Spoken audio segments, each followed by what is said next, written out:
Assalamualaikum warahmatullahi wabarakatuh. Perkenalkan, nama saya Orlando Chan Mahadewi dari Fakultas Sains dan Teknologi jurusan Biologi. Di sini saya akan menyampaikan materi tentang hari pertama dan hari kedua PBAK. Di sini saya akan menyampaikan materi hari pertama, yaitu materi yang disampaikan oleh Dr. Haji Ilvi Nurdiana, SAG MSI, mengenai wawasan bidang administrasi umum, perencanaan, dan keuangan. Berikut adalah resume yang dapat saya ambil. Mulai tahun 2021 sampai 2025 merupakan masa atau periode untuk mencapai pengakuan atau rekognisi dan reputasi internasional. Tentu saja ini bukan sekedar kata-kata, tetapi merupakan hal yang harus dicapai dengan jerih payah yang luar biasa oleh semua pihak, bukan hanya rektor, wakil rektor, dekan mahasiswa, dosen, dan karyawan, tetapi semua harus ikut berpartisipasi bersama-sama. Nah, untuk mencapai reputasi internasional, tentu saja harus mencapai reputasi nasional dan regional. Nah, UIN Malang kampus kita tercinta ini mempunyai prestasi-prestasi yang luar biasa. Pertama, akreditasi institut sudah 2 kali A, jadi akan mencapai institusi unggul yang kedua. Kalau akreditasi sudah A beberapa kali, maka kita mengajukan akreditasi internasional. Rencana ke depan ini, akreditasi dan sertifikasi internasional akan terus ditingkatkan. Sampai detik ini, sertifikasi internasional sudah dimulai oleh beberapa prodi UIN Malang. Memiliki banyak sekali prestasi, contohnya peringkat 2 PTKIN, perpustakaan unggul terakreditasi A 2 kali, Top 10 Islamic University tingkat dunia tahun 2020. Prestasi-prestasi yang luar biasa tadi banyak tidak dimiliki semua PTKIN atau UIN ya. Hal ini sudah diupayakan dengan jerih payah. Nah, kalau sudah prestasi-prestasi sudah membanggakan, baik di tingkat regional maupun internasional, itu akan mempermudah alumni yang lulus dalam memperoleh pekerjaan. Nah, hal ini juga akan berpengaruh pada besaran UKT yang akan dibayar, dan juga kita wajib membayar mahat. Sebenarnya mahat itu bukan untuk membayar kos-kosan selama 1 tahun, tetapi adalah untuk kebutuhan santri selama di mahat dan juga proses belajar mengajar selama di mahat. Di mahat ini juga sudah mulai belajar bahasa Arab. Nah, Mahat Al-Jamiah dan Pusat Bahasa itu wajib hukumnya bagi semua santri atau mahasiswa, dengan adanya fasilitas, dengan adanya pembelajaran yang tentu saja berbeda dengan PTKIN lain. Otomatis juga membutuhkan biaya yang besar. Karena itu ada pembayaran wajib mahat. Itu adalah rangka proses pembelajaran untuk mencapai visi misi kita, mencetak lulusan yang ulul albab.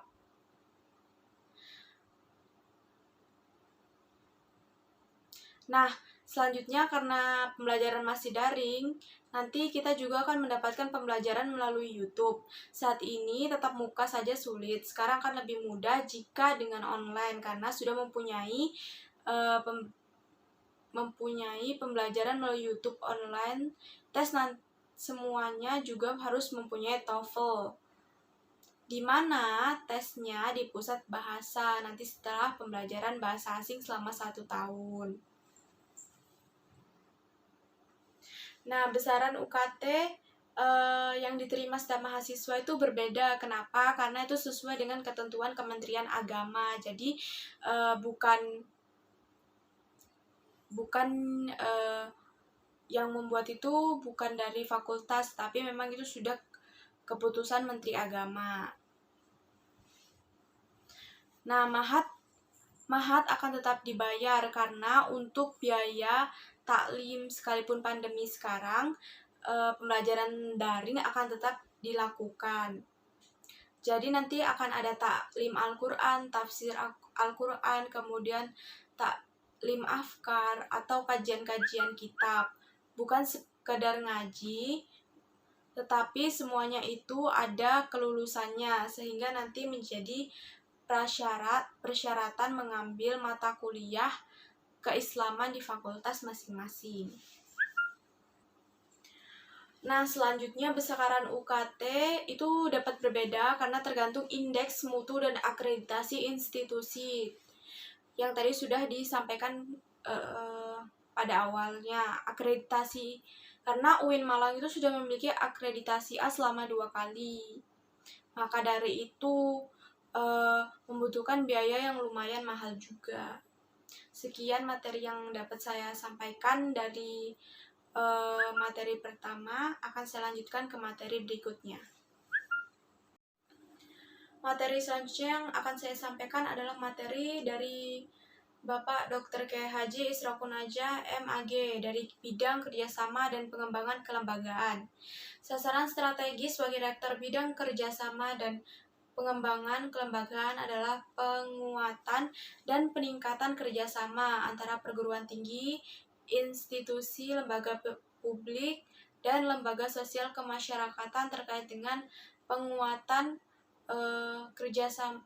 penguatan dan peningkatan kerjasama antar institusi. Kampus kita sudah masuk 10 perguruan tinggi bereputasi internasional. Kedua, kerjasama yang dibangun saat ini minimal 5 institusi besar atau perusahaan multinasional dalam rangka meningkatkan pendidikan dan pelatihan mahasiswa sehingga kampus kita ini diberikan kesempatan untuk menitipkan mahasiswa magang di beberapa perusahaan multinasional sehingga pada masanya yang bersangkutan ketika lulus dengan mudah akan mendapatkan pekerjaan. Nah, setelah itu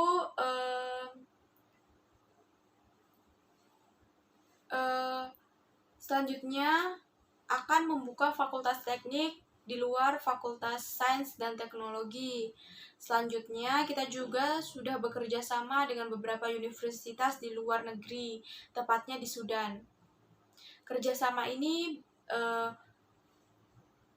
salah satu contohnya adalah pertukaran dosen. Nah, selanjutnya kampus juga sudah mempersiapkan untuk berstatus PTN BH BBM, perguruan tinggi berbadan hukum. Artinya perguruan tinggi yang diberikan kesempatan untuk mengelola kampus secara mandiri.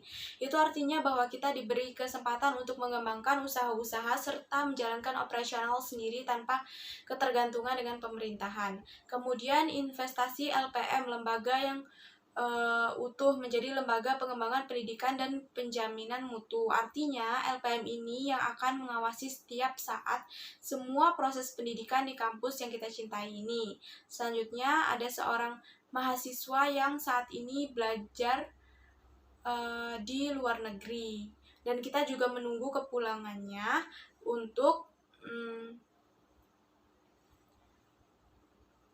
untuk dapat meningkatkan akreditasi. Sekian materi yang dapat saya simpulkan mengenai materi tersebut.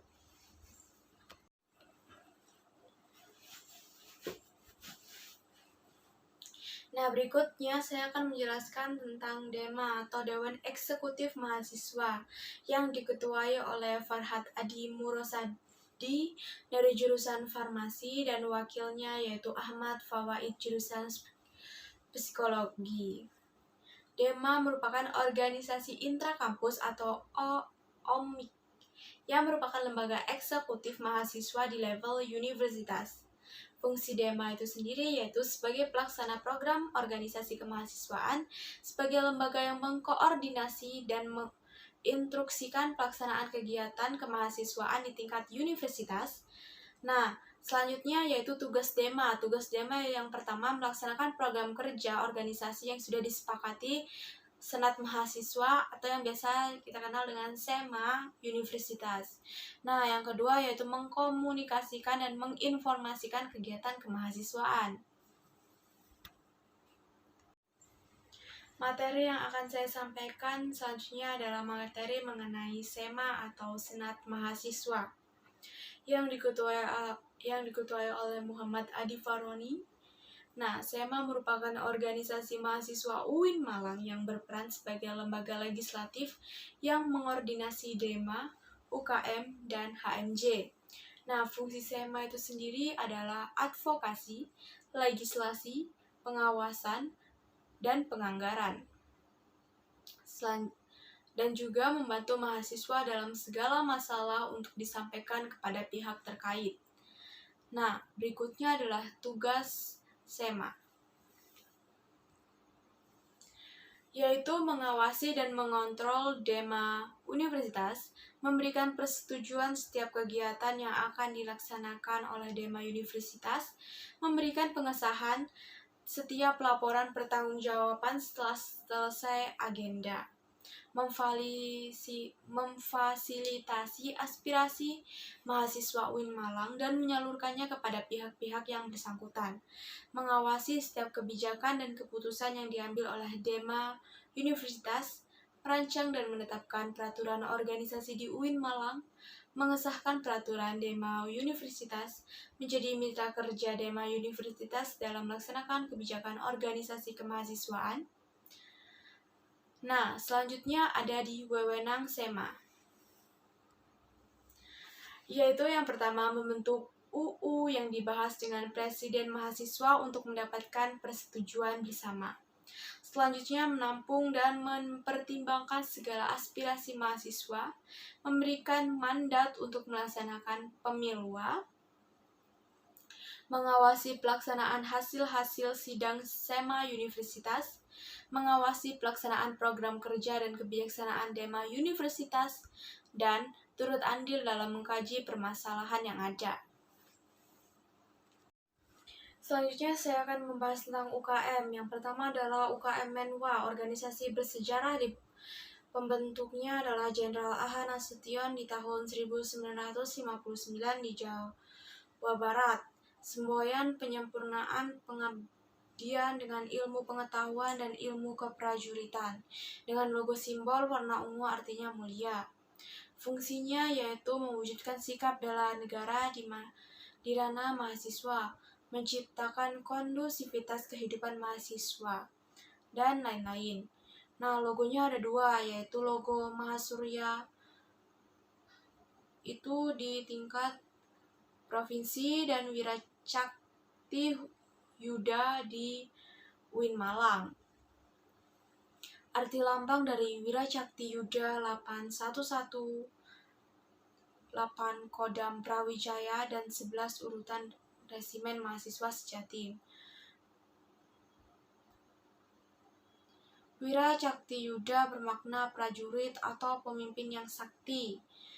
Nah, yang bertugas untuk membantu TNI, Polri, dan juga rektor. Biasanya latihan yang dilaksanakan yaitu latihan lempar pisau, menembak, dan bela diri atau karate.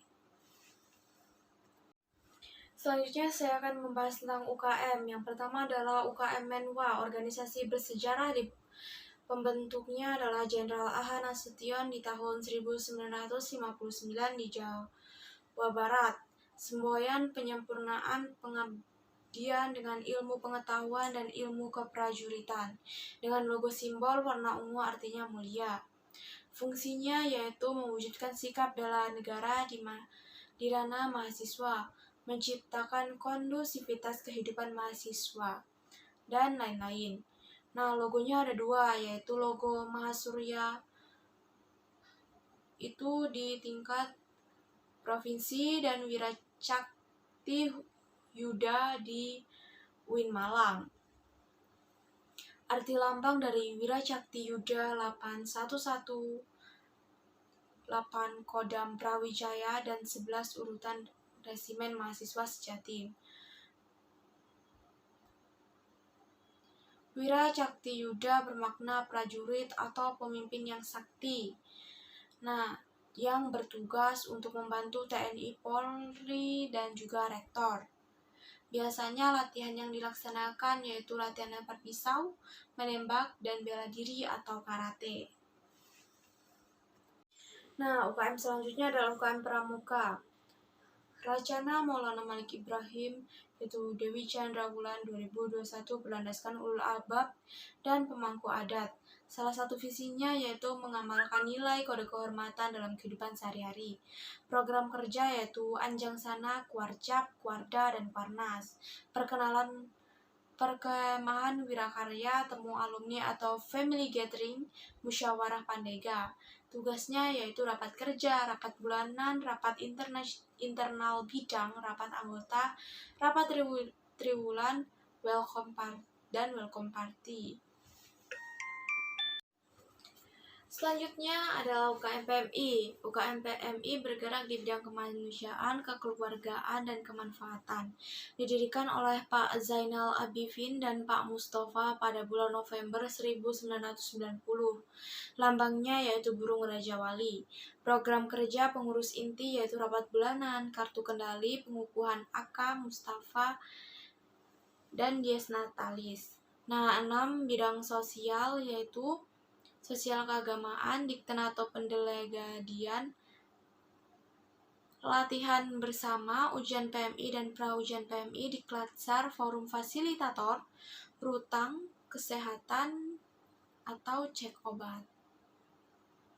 Ada juga yaitu donor darah. Selanjutnya yaitu UKM GGB atau Gema Gita Bahasa yang berumur 6 tahun. Mengurus pengembangan bakat di bidang suara, memiliki 8 prestasi minimal tingkat provinsi. GGB mempelajari ilmu musik seperti not angko, not balok, dan juga ilmu keorganisasian. Selanjutnya ada UKM SR atau seni religius. Nah, lembaga otonom yang memiliki jalur koordinatif yang bergerak dalam bidang seni Islami. Tujuannya yaitu membentuk kader Islami yang beriman dan taat kepada Allah Subhanahu wa Ta'ala dan memiliki jiwa pemimpin yang agamis, kritis, dinamis, kreatif, inovatif, serta menjunjung tinggi Tridharma perguruan tinggi. Selanjutnya ada divisi kaligrafi, kiroah, MC, qasidah, nasyid, sholawat, dan gambus. Selanjutnya ada UKM teater yang berumur 35 tahun. Terdapat bidang seni musik, tari, sastra, aktor, dan lain-lain. Selanjutnya ada juga Mapala Tursina, yaitu organisasi pecinta alam. Kegiatan utama yaitu rekreasi atau mendaki, sosial seperti bencana alam, olahraga seperti mendaki gunung, panjat tebing, orat, susur goa. Yang selanjutnya ada UKM Junior atau unit olahraga. Wadah memfasilitasi mahasiswa dalam bidang olahraga, menaungi 7 cabang olahraga yaitu sepak bola, bola voli, bulu tangkis, tenis meja, bola basket, sepak takraw, dan catur. Kegiatannya yaitu latihan rutin seperti sparring partner, organisasi, dan juga kepanitiaan. Selanjutnya yaitu ada UKM Kopma Padang Bulan yang dibentuk pada tanggal 9 Maret tahun 2000 oleh Bapak Dr. Andes Haji Irfan SH MPD. Stafnya yaitu usaha, pengurusan Kopma, public relation atau pemasaran, dan personalia karyawan. Big event yaitu Kopma Fair, Dikmen Regional Jatim, dan Diksar. Unit usaha Kopma yaitu minimarket, konter pulsa, tempat fotokopi, usaha catering. Nah, selanjutnya ada UKM Komus atau Komunitas Musik Studio 3. 6 departemen seperti event organizer, departemen studio atau yang biasa disebut dengan jantung Komus, musik manajemen, departemen multimedia sebagai mengelola segala konten, departemen public relation atau pusat info eksternal, departemen social develop. Nah, spesifikasinya yaitu player yaitu berupa vokal, gitar, bass, drum, keyboard, dan lain-lain, dan non-player event organizer, sound engineering, MC multimedia, home recording. Nah, di UKM selanjutnya ada UKM Taekwondo, merupakan awal dari ranting Univ Brawijaya, didirikan pada tanggal 11 April tahun 1995. Nah, kegiatannya yaitu tatap muka seminggu 5 kali, yaitu pada malam Rabu, malam Kamis, dan malam Jumat, malam Sabtu, dan juga Sabtu pagi. Agenda rutin yaitu try-in, agenda rutin tiap tahun, Gasuku, agenda latihan bareng senior, dan pelatih secara outdoor, diklat, pendidikan latihan penerimaan anggota baru.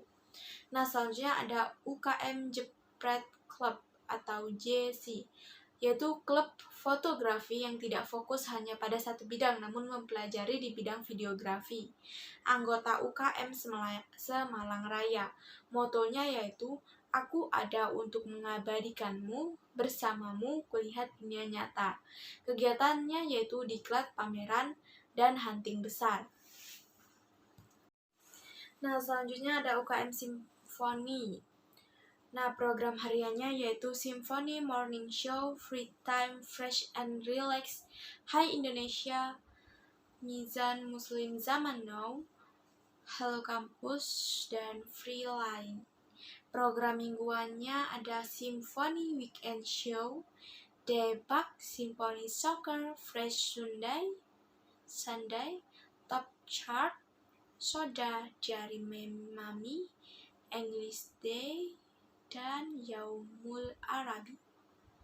Program unggulan ada Off Air, yaitu Symphony Indie Award Station. On Air, yaitu Daily Program and Weekly Program. Selanjutnya ada UKM LKP 2M, Lembaga Kajian Penelitian dan Pengembangan Mahasiswa, berdiri pada tanggal 1 Juli 1999. Biro-biro LKP 2M yaitu kajian, melatih nalar melalui kajian, penelitian, melatih memiliki kemampuan menulis naskah riset dan lain-lain. Keorganisasian LKP 2M telah mengikuti berbagai perlombaan hingga kancah nasional. LKP 2M aktif menulis dan membuat karya baik secara nyata di buku maupun di media sosial.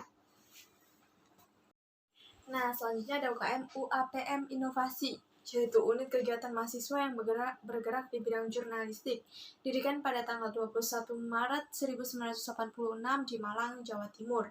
Visi memihak kesadaran nurani. Nah, filosofi teks UAPM melambangkan independensi. Produknya yaitu Kipos berupa koran kumpulan isu ranah kampus dan majalah berupa majalah tahunan berisi depth news dan kritis analitis. Agenda rutin diklat dasar, upgrading skills, jurnalis camp, sekolah filsafat, rapat akhir tahun, dan diskusi rutin. Selanjutnya, saya akan menyampaikan materi terakhir mengenai kebangkitan bangsa menuju Indonesia tangguh dengan pembicara Muhammad Hasanuddin Wahid, yang merupakan anggota DPR RI. Yang ia sampaikan adalah, model kolaborasi ini tidak hanya model di pandemik, akan tetapi menjadi model kolaborasi masa depan yang mampu menaikkan kelas sektor ekonomi, pendidikan, dan sektor lembaga di Indonesia. Sekarang kita sedang berada di era digital 4.0 dan akan menuju 5.0, yaitu seperti memakai hologram. Kata pepatah, siapa yang ingin memajukan dunia, dia harus pandai IT. Barang siapa yang tidak bisa menjadi mahir dalam IT, maka akan menjadi budak dunia. Nah, selanjutnya ada 3 kekuatan pengubahan dunia adalah kemajuan teknologi, agama, dan pasar. Selanjutnya ada peran dan peluang UIN. Arus utama pengembangan teknologi digital, link dan match dengan sektor industri menjadi kekuatan sosio-teknopreneur.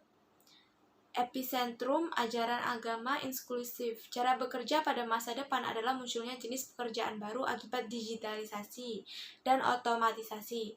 Cara menjadi generasi unggul yaitu dengan keagungan moral dan spiritual, gandrung ilmu pengetahuan, memiliki digital question, dan kesalehan atau peduli sosial.